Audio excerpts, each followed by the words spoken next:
Izaicinājums tētim. 7. uzdevums. Kur ir baltās tiesības? Nu, re, kur ir? Tiešām, braucam. Šajā uzdevumā mēs iemācīsimies ātrumu attīstīt, pārslēgt atbilstošā brīdī pārnesums no 1. uz 5. un tā arī samazināt ātrumu.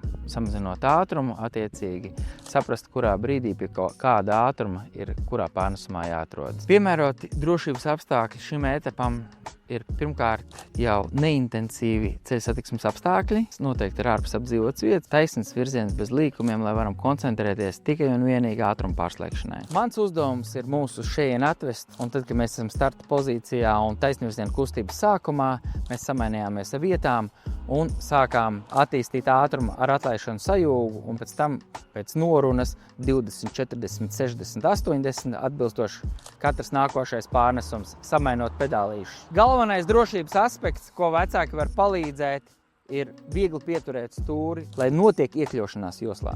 Tad neskaitāms reizes šādi sākumā ar ātrumu attīstīšanu 20, 40, 60, 80, un tad, kad sāk labi sanākt ātruma attīstīšana, tad patrenējamies ātrumu samazināšanu. Mēs attīstīsim ātrumu līdz kaut kādiem x kilometriem stundā, un tad mēs izņemsim neitrālā pārnesumā un samazināsim ātrumu. Bremzēsim kaut kādu noteiktu ceļa posmu no brīža, kad es teikšu, ka bremzēsim, līdz brīdim, kad tu atlaidīsi bremzi vaļā, un tad tev būs uzdevums atbilstoši tam, uz cik kilometriem stundā mēs brauksim, izvēlēties pārnesumu, lai turpinātu braukšanu.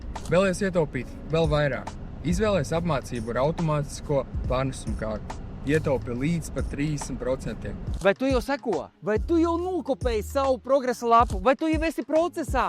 Balvas sekos. Presto autoskole, man må det vents. Pisse, kies.